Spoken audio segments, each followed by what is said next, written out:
Hello, and welcome back to The Haunting Podcast. I'm your host, Tegan. And I'm Jordan. Welcome back, friends.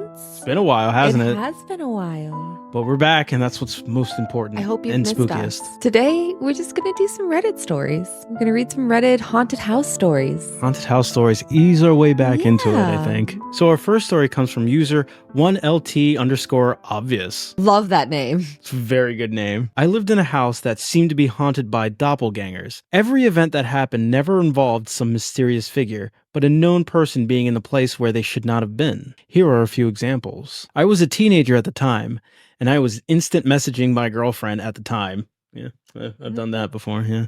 With my webcam turned off. I had the viewer up so that I could see myself in the webcam. Behind me, there was the stairs leading up, left of the camera view, and the entrance to the living room, right at the camera view. My younger sister would typically fall asleep every night on the couch in front of the TV and make her way up to the bed in the middle of the night. At one point in my webcam view, I saw my sister leave the living room and go up the stairs. The thing that struck me as odd was that I didn't hear anything. It was an older Victorian house. There's your problem right there. Yeah, that's always the problem. It is. So the wooden floor and stairs were loud as fuck. Without saying anything to my girlfriend, I got up and looked into the living room, and there was my sister passed out on the couch. I sat back down and asked my girlfriend if she had seen anything in my camera. She said, "Yeah, I saw your sister go upstairs." Immediately no. I think I'm cutting it after that point. I'm be like, I will talk to you later. I will talk to you later. I'm not getting off that video call. No, you're with me the I would- rest of the night. No, I wouldn't get off either. Screw that. So he also has another story. My family was all getting ready to go somewhere. I was sitting in the car with my mom and we were waiting on my sister who was still in the house.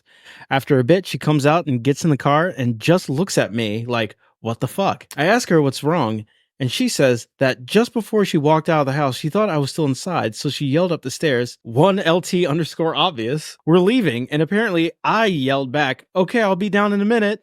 Oh no. No! Oh, I would have whiplash, I don't know what I'm doing. I can't just sage that out. No, you can't. I can't just You can sage move that. out.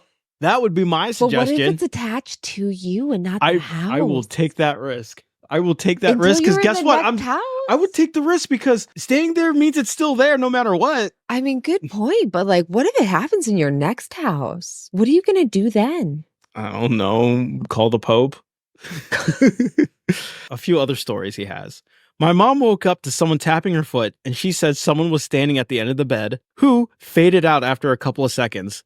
She said it looked like me. I don't normally fade out, but My thing is, I'm worried at that point. I'm worried too. The Why fact is that there- these two stories happen and they're just waiting for They're there's just more. fine. They're There's just in more. this house. They're still in here. There's more.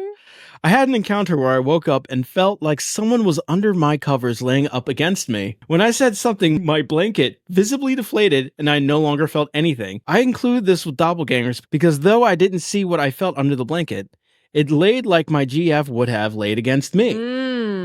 So it's mimicking. Yeah, that's a mimic, babe. That's what you got there is a horrifying. mimic. I'd be leaving. When I was 22, I was in the military and I was diagnosed with type 1 diabetes. It That's still took terrible like in a year itself. after. Yeah, that's terrible. It still took like a year after the diagnosis to separate from the military, but I went home on leave for the holidays. About a month after the diagnosis, anyone that has insulin-dependent diabetes typically carries around some sort of kit. Mine is a black zip-up pouch, and it has a glucometer, insulin pen, needles, and alcohol pads.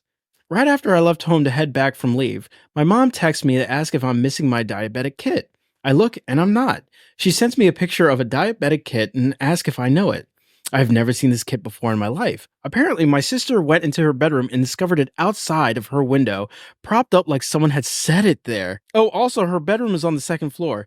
Wait, No what? one- Nobody else we know has diabetes. That's a trap. That's a straight up trap. No, because I feel like if I reached out for it, I'm getting dragged off. Well, first of all, I'm actually kind of surprised he doesn't have a backup kit. I don't know if that's common, but I know like with my aunt, she always had a backup kit.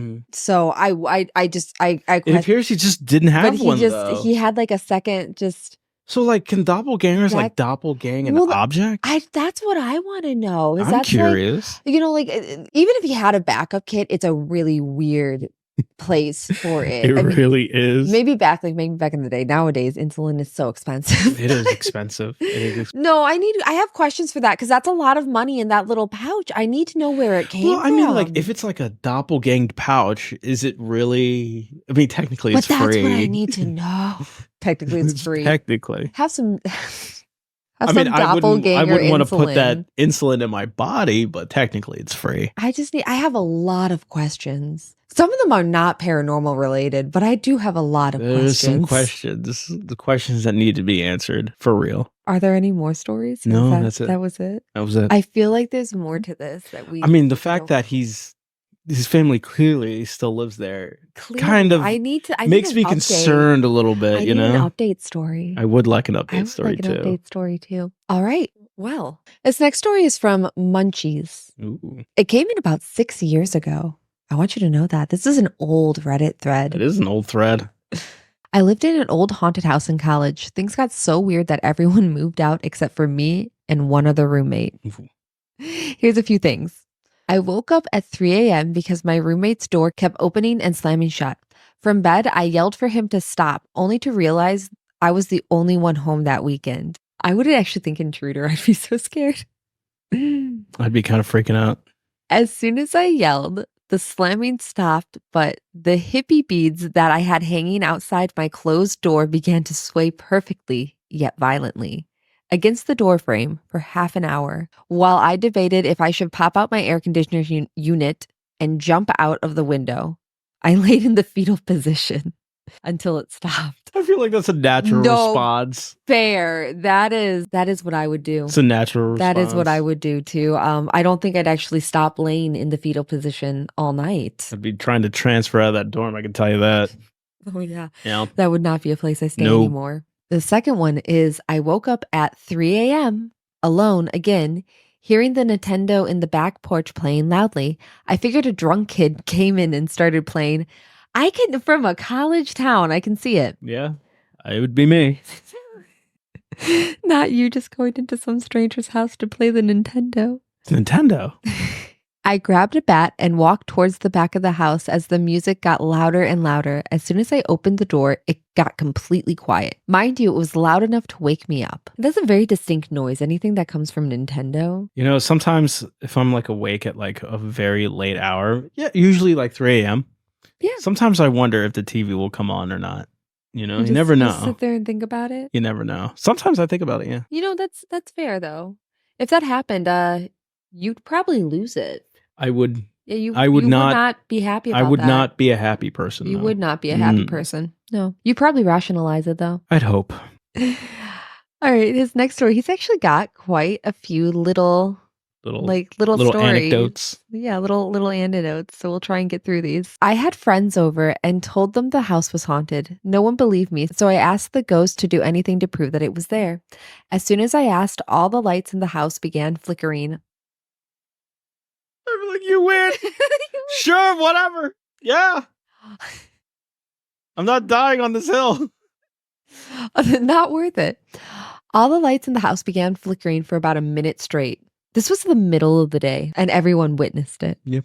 Almost everyone who stayed at my house had sleep paralysis at one point in this house. No, see, if all of my friends were like, man, I was at Jimmy's house the other day, I had the worst sleep paralysis, and they were all like, you don't say. I'm never coming back. I'm not coming back at your house, Jimmy.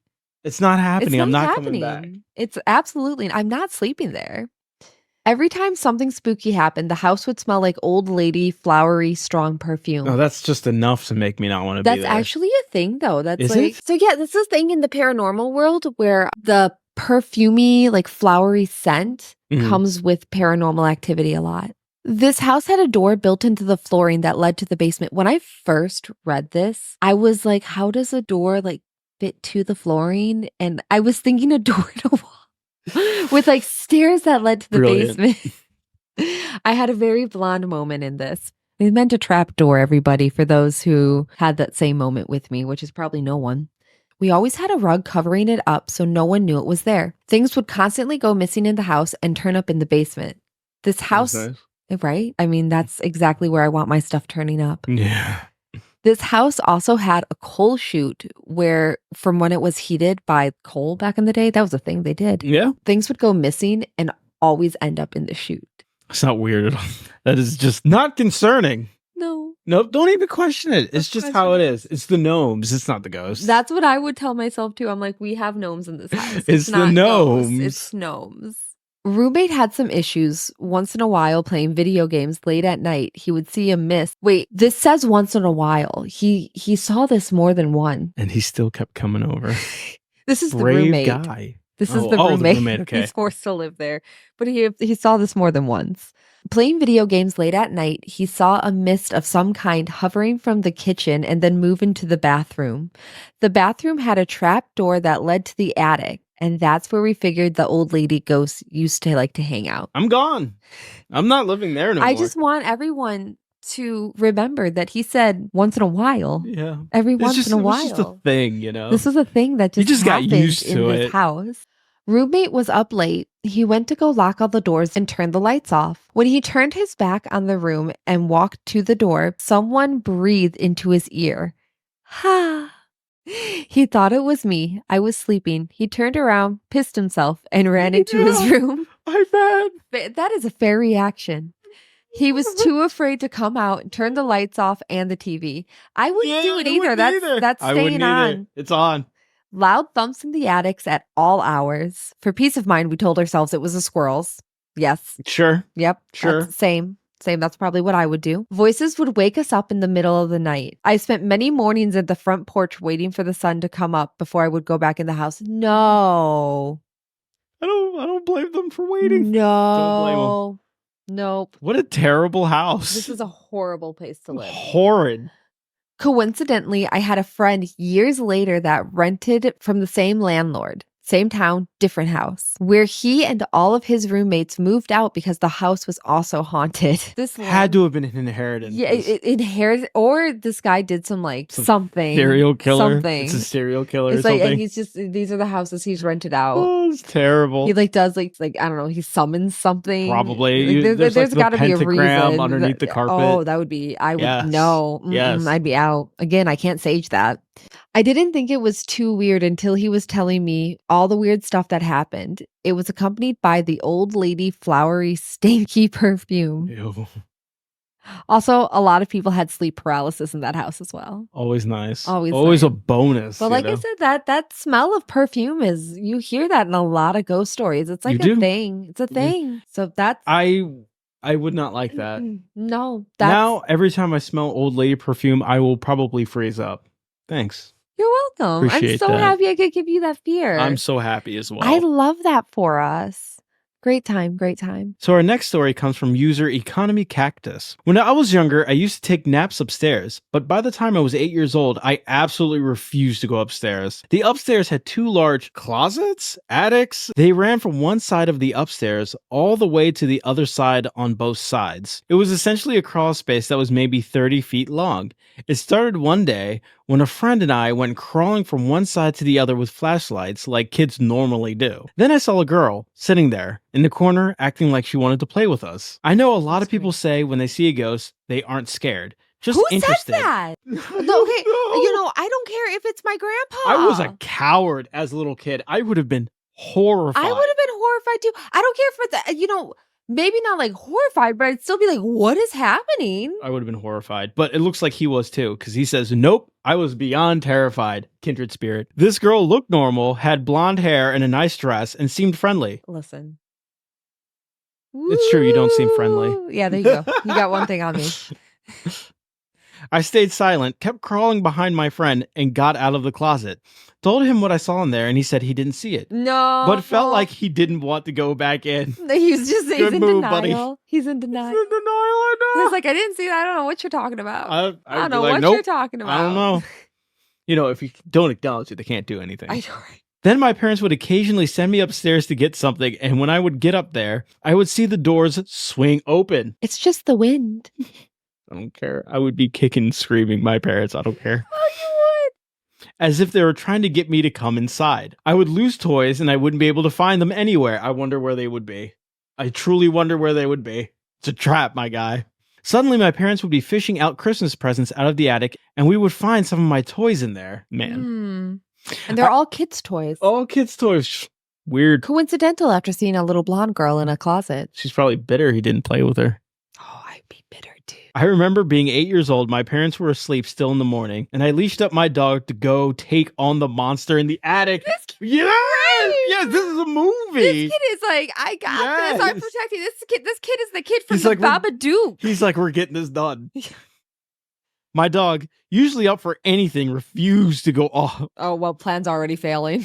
Refused to go off the top step into the attic. This plan is already failing. The dog doesn't want to even go in. I bet it was like the burliest, like pit bull dog too. Dog that's not afraid of anything. Right. My parents never believed me with all the weird things that happened in that house. I would get blamed for the things that happened all over the house, leaving lights on, toys all over, things I knew I didn't do. Well, anyway, we moved out of there when I was 10. Not a week passes before the new owners call us up and ask if the house is haunted. Me. I'd be looking at my parents going like, me as a homeowner, I'd be like, I need to call these people. I need to talk to them. I need to know the history. I need everything. Know the history. I would, if I was the kid, I'd just look at my parents going like, I told you. Their daughter sleeps upstairs. She says that she has been playing with a blonde-haired girl at night. My parents laughed at how crazy these new homeowners must be. To make a already long story short, the girl started appearing in other parts of the house for them. They kept in contact with us. They would look over while watching TV and see the girl sitting on their daughter's lap. I'm exercising my child. They looked up on the computer, the past owners of the house, and found an old dressmaker that lived there and a picture of a little girl wearing one of the ladies' dresses. The family that moved in there were absolutely torn apart by the events, got divorced. Dad stayed living in the house and ended up taking his own life in that house. That's messed up. That is wild. That's oh my messed God. Up. That is messed wild. Up. That is messed up. I feel so bad for that family. I would never let my parents ever live that one down. Ever. I'd be like, thank God I was scared. Saved your marriage. You're welcome. Saved your life. Saved your life, Dad. You're welcome. That's awful. crazy. That's terrible. I would never forget that. No, that'd be like I'd like go to therapy for that. I would too. You're talking to my therapist like that one time. Probably. Yeah. That's traumatizing. That's awful. That's traumatizing. Could you imagine if they had stayed? I was not expecting that ending. Well, we've come to our last story for the night. It's a personal one. Ooh, my favorite. It involves you just a little bit. Oh, I can't wait. Do you remember this? You only remember part of this because you were only involved in part of it. Oh, okay. I like how you just have a look of confusion on your face. It makes me happy. I'm still a little confused. So, do you remember it was after my grandfather died? Right. When my grandma was sick, we would stay over there all the time. Right. I do remember that. Okay. Do you remember there was one night where you and I were trying to sleep? We were attempting to sleep, but my grandma was old and always had the house set to like 80 degrees because she was always cold. I'm a cold weather person. And you are a cold weather person. So you were just tossing and turning. I was dying. You were sweating. You were not in a good place. And the bed was a rock. I had told you to go home. I did. Do you remember this? I took my first check. Oh, I slept so good that night. Meanwhile, I'm at my grandma's house. So I tell you to go home. You get up and you go home. And for me, like no time passes, if that makes sense. Like that was like reality. Like reality was happening in that moment. That's what we did. He got up and he left. So after you got up and left, I fell back asleep, but it didn't feel like any time had passed. In my dream, I was where I was before. Right. So I'm asleep at this point, and in this dream, I told you to get up and go home as well. Right. You went downstairs, and it was quiet, and I think this is probably where I fell asleep. And all of a sudden, in the bedroom, there's the bed in the center of it, and my grandma had a very old house, so the bedrooms were very small. So just like a few inches from one of the sides of the bed was the closet. Right. I hated that closet. Yes. Ever since I was a little child, I hated that closet. I always hated that closet. It's an ugly closet. It just boo never, closet. it was the boo closet. Just never felt good in that closet. So I'm facing away from it in my dream. I'm facing towards a window and I know the closet has opened and there's like the shadows of what looks like, they're not fingers, they're not hands, they're like tentacles. And they're going up the ceiling and then back down towards the wall where the window is. And as they're getting to the window, in that moment, I like hear you I think. Maybe. And it like slurps back into the closet. My dreams must have came in and protected you. So yeah, I don't really know if it Astral did. projection. I would say it was more of a trap. Maybe. So I hear your voice and I'm like, what is he still doing here? I told him to go home, and who is he talking to? So I go down the stairs and there you are at the front door, and you're looking down into the basement and you're talking to somebody. I'm like, who are you talking to, sweetie? Like, what's going on? You're like, your brother's here and he's like smoking in the basement. And I'm like, what? That doesn't sound like my brother. So I'm like, okay, you know what? You just go home and I'll take care of this. So you head home, right? And I go downstairs, and this entire dream has like this really heavy, very creepy like feeling and like tone to it, right? Right. So I go downstairs and I'm looking at my brother and I'm like, hey, like, what are you doing? Why are you smoking down here? He goes, I didn't want to go smoke in the garage because it was yelling at me. Normal. And I was like, what was yelling at you? Like, what are you talking about? So I go down the hallway to the garage door. I open the garage door and I like shout into it. I don't remember what I shout into it, Did but you I tell just it to shout stop into yelling? I don't know, probably. I probably told it was being rude. Like, Yes. That sounds like me. it. So I shout into it and I like hear a bunch of like loud banging. So I go in there and everything on the garage has been like flip-flop, like a mirror, like things that were on the left side are now on the right side, things that are on the right side. I'm like, what the fuck is happening? Like, what is going on in this house? And I go back down the stairs. I was really creeped out. I go out of the hallway. Wayne is now gone. My brother's gone. The house is really dark. And do you remember my grandma had all of those? My grandma had so many dolls. Yes. So many dolls, not Those porcelain Raggedy Ann dolls, like those things. Raggedy Ann dolls in all sorts of form. She had this like weird doll thing. She's had it since I was like a baby. It was like a mop, like an old mop head. Right. Yeah. That looked like a little thing. I didn't like those either. So I'm going like through the basement and I am for some reason attracted to the laundry room, and I go in the laundry room and all of the dolls are there just sitting on these shelves row by row, all just staring at me. Yeah. And I start to like freak out and I run upstairs and I run back into the bed and I'm like, I'm scared and I'm freaking out. And then I'm awake. It's daytime and I'm awake and I'm like, what was that dream? Like I remember that must have been the coldest moment, the coldest morning of your life. I remember everything. I was so scared. I bet. And then I was would be like, too. do I need to check on my grandmother? Like, what's happening? Right? Probably a good idea. She was fine. Thankfully. Thankfully. So she was fine. But I got up at this point, right? My alarm on my phone, that's what like woke me up. The alarm on my phone was shut off. The fan had been going, but I shut the fan off as I walked out of the bedroom. I used the bathroom. I came back to the bedroom and there's just voices, like just little, like you couldn't understand what they were saying, but just like little tiny whispers. Some nice ASMR there. Thank you. It kind of felt like AMSR, Yeah. It's like ghostly AMSR. That's one of the many stories that I have from when that house my was not the greatest, in my opinion. It all happened after Grandpa died. That'll be another story for another day, I think, though. I guess that's all the time we have left. I think that is all the time we have left, you guys. Thank you for joining us. Thank you for joining us. We hope you enjoyed your time and stay spooky, friends. Stay spooky, guys.